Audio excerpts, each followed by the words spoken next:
kedatangan tamu, yaitu Mbak Suri yang ingin ngobrol-ngobrol tentang pengalaman perjalanan kehidupan saya.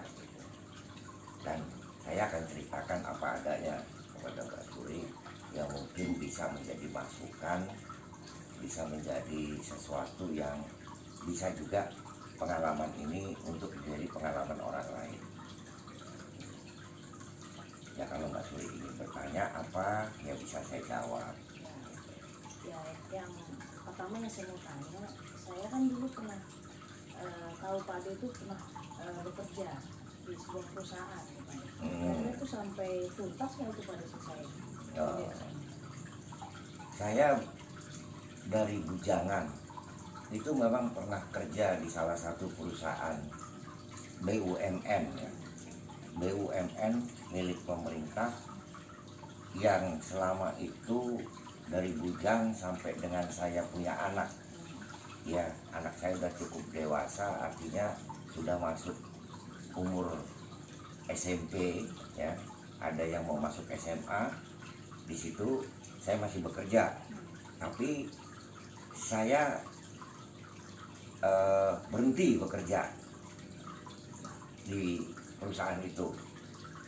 Itu apa tuh yang membuat Pak Ade memutuskan untuk berhenti? Padahal perusahaan BUMN kan bagus Pak Ade menurut saya. Ya, memang kalau dilihat secara akal bahwa sesuatu yang saya lakukan itu tidak masuk di akal orang lain. Kenapa? Di dalam satu pekerjaan saya itu harusnya dapat pensiun. Dan kalau saya paksakan berhenti pada saat itu, saya juga dengan resiko, saya juga tidak mendapatkan sesuatu yang bisa saya harapkan. Terus keluarga saya itu mau makan apa gitu kan? Itu tuh yang spekulasi. Tapi disinilah yang namanya saya bilang pelajaran bahwa ada satu keyakinan saya terhadap apa yang saya lakukan dalam perjalanan batiniah, itu yang membuat saya yakin kepada sesuatu. Nah, jadi sebelum Pak Ade masuk ke perusahaan BUMN tersebut, Pak Ade udah mempunyai suatu ilmu diri. betul. Sebelum saya bekerja, itu sebetulnya saya sudah mempunyai ilmu yang namanya ilmu diri, gitu ya. Nah, saya dulu tinggal di Jakarta Timur, ya. Terus saya pindah ke Jatikramat. Itu kurang lebih di tahun 89. Saya pindah dari Jakarta ke Jatikramat. Nah, saat itulah spiritual batiniah saya bangkit di sana. Kenapa? Saat saya tinggal di Jatikramat yang saat ini saya tempatin, itu pada malam-malam hari saya didatangi oleh seseorang. Nah, seseorang itu datang ke saya dengan menumpang kuda, atau menggunakan kuda, dan dia negor saya. Kenapa kok kamu datang ke kampung orang itu tidak ada assalamualaikum, tidak ada permisi, ya kan? Itu tidak sopan, dia bilang. Nah, saya sebagai orang yang memang katakanlah saya itu masih usia muda, usia saya masih 29 tahun pada saat itu. Nah, saya juga bingung. Akhirnya saya punya pemikiran kalau ini adalah sesuatu yang di luar daripada wujud manusia yang asli. Kenapa? Karena di komplek yang saya tempatin itu tidak ada satupun orang yang memelihara kuda. Nah, akhirnya saya bertanyalah kepada orang-orang di daerah tersebut, itu menanyakan siapa orang yang naik kuda itu. Nah, dikasih tahulah sama orang yang ada saya tanya tadi bahwa dia adalah Mbah Kandong. Nah, Mbah Kandong, makanya di dalam desa Jatikramat ini ada makam beliau yang sampai saat ini dihormati oleh dari kalangan-kalangan orang yang menghargai dan menghormati beliau sebagai sesepuh dan termasuk mungkin penyebar agama saat itu. Dan beliau meninggal di tahun-tahun pada waktu zaman penjajahan Belanda dulu. Akhirnya disitulah saya sering didatangi oleh beliau, dan itulah yang memacu saya selalu mendapatkan petunjuk-petunjuk dari beliau untuk melakukan sesuatu. Yang akhirnya beliau pun mengatakan kepada saya bahwa saya disuruh berhenti di dalam pekerjaan. Nah, sebagai manusia biasa, saya juga tidak ingin berhenti. Kenapa? Karena ini resiko buat saya. Kalau saya berhenti, pensiun saya bagaimana? Dan anak istri saya harus makan apa? Kan gitu kan? Nah, disitulah saya bergejolak, dan itu sudah masuk di tahun 2008 itu. Nah, saya akhirnya, karena saya punya keyakinan bahwa ini adalah salah satu petunjuk yang saya dapat, maka itu saya katakan saya berhenti. Lalu berhenti di tahun 2008. Iya. Sekarang sudah 2020.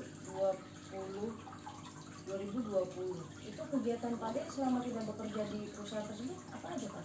Nah, pada saat saya tidak bekerja lagi, saat itu kebetulan setelah saya mengajukan berhenti di tahun 2008, itu ada teman saya yang meminta kepada saya untuk membantu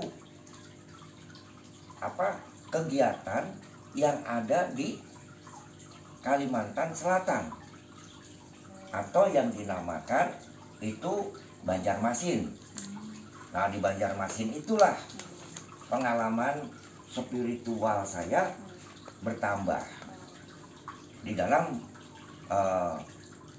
pengalaman spiritualnya di Kalimantan itu, di tahun 2008 saya ketemu di situ saat saya duduk di satu pinggir kali, namanya itu daerah Kelayan. Kelayan namanya. Kelayan itu ada di Banjarmasin. Sambil saya duduk-duduk di mana? Di pinggir kali Kelayan tadi, saya didatangi oleh seseorang yang tidak saya kenal sama sekali. Itu. Dan dia meminta kepada saya mengenali dia.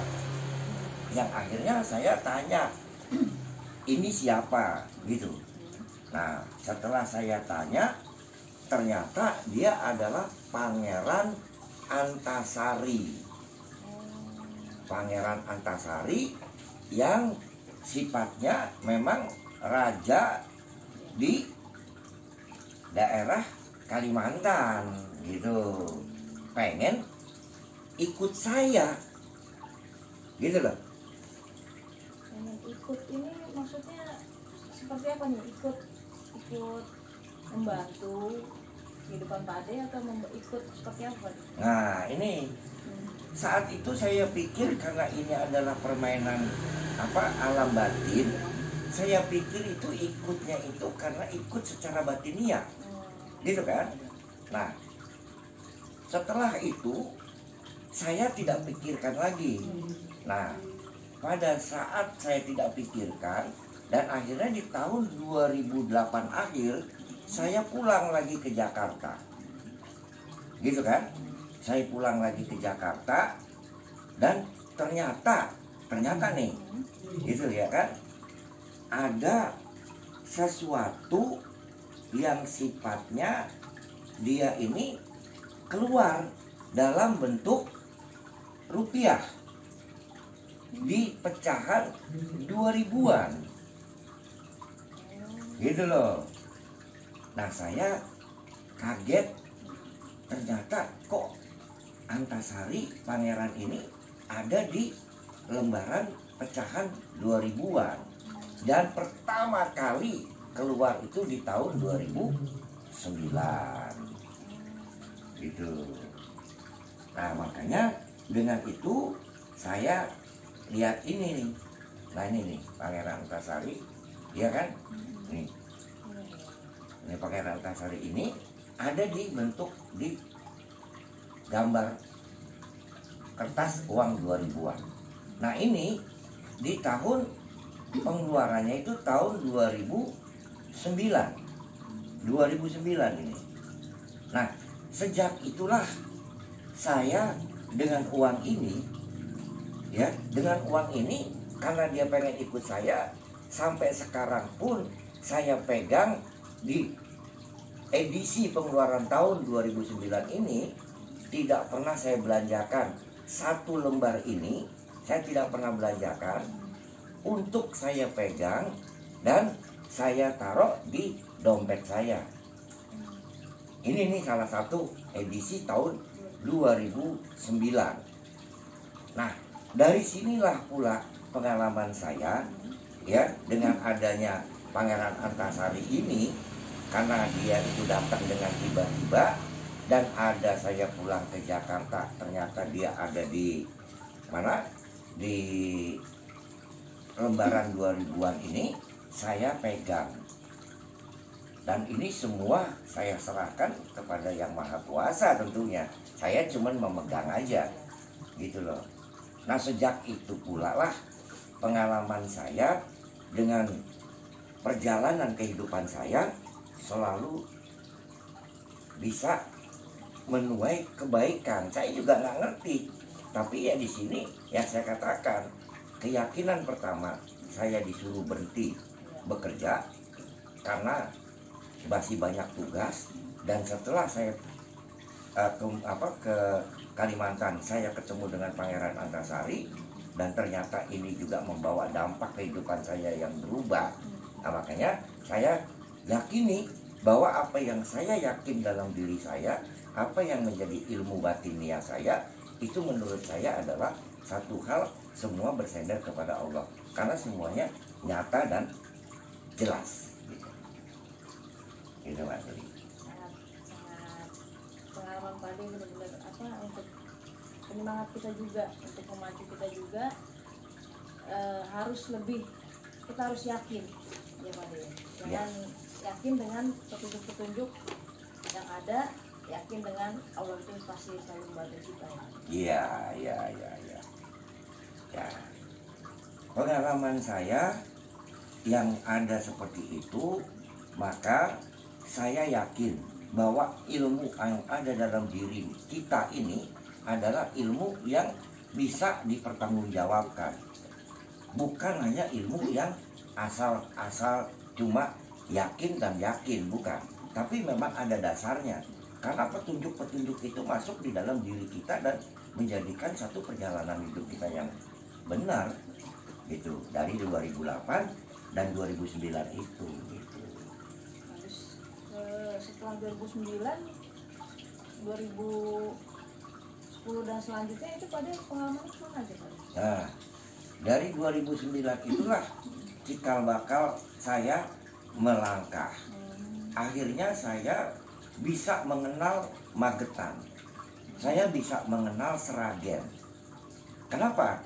Nah ini kan kalau bukan karena ilmu diri, ilmu batin, menurut saya nggak mungkin, gitu loh. Nah di Magetan itu saya punya pengalaman tersendiri. Kenapa? Yang tadinya saya seumur hidup saya tuh tidak pernah datang ke Magetan, dan sekarang saya bisa ke Magetan, dan disitulah saya ketemu juga dengan yang namanya Prabu Brawijaya kelima. Prabu Brawijaya kelima, yang orang bilang itu adalah mukso atau lenyap dengan jasad-jasadnya. Ini ceritanya seperti itu. Akhirnya saya dapat petunjuk juga dari beliau, seorang yang dianggap kita ini adalah raja, ya. Nah ini kan gak main-main. Seorang saya bisa ketemu dengan Pangeran Antasari, dengan bisa ketemu dengan eh, Prabu Brawijaya, ya kan, dan ketemu dengan Mbah Kandong yang sebagai seorang ulama, dan ini nggak main-main menurut saya. Jadi saya sangat yakin, bila mana kita yakin kepada diri kita, yakin kepada ilmu batiniah kita sendiri, maka kita tuh akan dapat perjalanan yang baik. Itu di tahun 2010. Nah, di tahun 2010 ya kan, itu saya jalani itu gitu. 2010 setelah Padi udah tahu Kalimantan, Magetan, terus pengalaman Padi kemana aja lagi? Nah, muter tuh pengalaman saya. Saya ke Samarinda, ke Kediri, iya kan, terus Cirebon, yang belum pernah saya yang saya tidak pernah pikirkan dan belum pernah saya lalui. Itu saya kenapa bisa sampai ke Samarinda, terus saya bisa sampai ke Kediri, yang akhirnya saya ketemu dengan beberapa tokoh-tokoh yang dianggap cerita yang bisa membuat saya menjadi bangga terhadap diri saya. Contohnya, saya di Samarinda. Nah, di Samarinda itu saya bertemu dengan yang namanya Datuk Jenggot Panjang, Jenggot Kawat, bukan jenggot panjang, Jenggot Kawat, putra mahkota apa namanya, saya lupa. Di situ saya ketemu sama dia. Katanya dia adalah keturunan Raja Kutai itu. Itu pada waktu saya di Samarinda. Di samping saya di Samarinda itu ada teman yang ingin mengenal ilmu saya ini lebih jauh. Di situ pula saya akhirnya mendapatkan ketemu dengan seseorang yang keturunan Raja Kutai yang terkenal dengan nama Jenggot Kawat. Nah, saya pulang dari Samarinda, saya ke Kediri. Nah, di Kediri itu juga saya ketemu di sana, dapat juga dari yang namanya Ki Baru Kelinting. Ki Baru Kelinting. Yang pertama kali sih keluar dengan saya itu adalah ular. Ular dia. Saya juga kaget. Kenapa ada ular di hadapan saya kan gitu kan. Nah, saya tanya ini siapa. Akhirnya dia berubah menjadi seorang kayak ya pandito lah ya gitu ya, dengan tua, dan dia bercerita bahwa dia adalah Ki Baru Kelinting. Nah, Ki Baru Kelinting inilah yang dicari-cari sama orang-orang ini menjadi pusaka. Pusaka apa? Pusaka seperti tombak. Karena apa? Ujungnya itulah yang katanya dia itu adalah lidahnya dia yang dipotong. Nah, itulah yang menjadi pusaka di Kediri yang sampai saat ini itu dicari-cari orang. Gitu. Tapi kan buat saya bukan mencari pusakanya, tetapi adalah komunikasinya kepada Ki Baru Kelinting itu dengan kita. Gitu. Di tahun 2010 itu. Banyak banget pengalaman Padi ya. Setelah ya dengan ilmu diri ini kita jadi mengenal sosok yang orang awam belum tentu bisa seperti Pak Ade.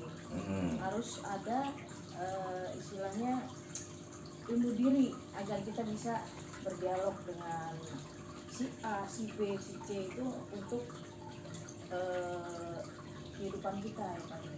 Ya, yang saya katakan bahwa orang ini kadangkala mungkin berbeda-beda ya perjalanan hidupnya.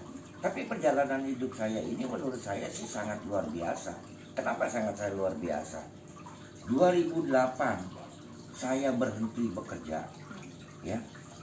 2009 saya itu bisa pulang dari Samarinda, ya. 2010 kayak Samarinda, apa Banjarmasin. Terus saya bisa ke Samarinda, saya bisa ke Kediri. Nah, di tahun 2011 ini yang sangat luar biasa. Menurut saya sangat luar biasa ya. Kenapa? Di tahun 2011 tanpa ada mimpi, tanpa ada pikiran, kenapa kok saya bisa ke Mekah? Oh, ke Mekah itu orang sangat sangat mendambakan. Nah, saya sendiri tidak memimpikan tentang ke Mekah ini. Kenapa? Boro-boro mikir ke Mekah lah gitu kan. Orang untuk biaya hidup aja kadang-kadang susah. Nah, kenapa kok saya tahu-taunya bisa dibiayai orang, disuruh ke Mekah untuk menjalankan ibadah di tahun 2011 itu. Nah, inilah yang menjadi kebanggaan saya dan menjadi keyakinan saya sepenuhnya bahwa ilmu diri itu bukan ilmu lain-lain, tetapi ilmu itu adalah ilmu yang diberikan oleh Tuhan Allah Subhanahu wa Ta'ala kepada setiap manusia, dan ada di dalamnya, di dalam diri manusia itu sendiri. Itu di tahun 2011. Kalaupun Pak Ade pikirkan waktu bekerja di perusahaan BUMN juga belum tentu juga istilahnya Pak Ade bisa umroh gitu ya, kalau secara logika. Betul. Bagaimana kita bisa ke Mekah, Mbak Suri? Sedangkan pada saat saya kerja di BUMN itu hanya di Jakarta. Belum pernah saya ketemu yang namanya pergi ke Cirebon. Belum pernah saya ketemu pergi ke daerah-daerah lain. Nah, kenapa sejak saya berhenti bekerja, saya bisa pergi kemana-mana, saya bisa tidur di hotel bintang 5, saya bisa naik pesawat pulang pergi, Jakarta, Lampung, Jakarta, Samarinda, Jakarta, Banjarmasin, Jakarta, Surabaya, Jakarta, kemana lagi, itu saya, dan tidurnya di hotel bintang 5. Dan itu tidak bisa saya pungkiri bahwa itulah nikmat Allah yang diberikan kepada kita berdasarkan keyakinan terhadap diri dan tentunya yakin sepenuhnya kepada petunjuk Tuhan yang diberikan melalui batinia itu. Nah, sayang kalau seseorang yang belajar ilmu diri dia tidak meyakini dengan penuh. Saya mau nanya nih, waktu Pak Ade di Mekah nih, ya kan, umroh. Nah, di Mekah punya pengalaman nggak nih Pak Ade? Banyak pengalaman.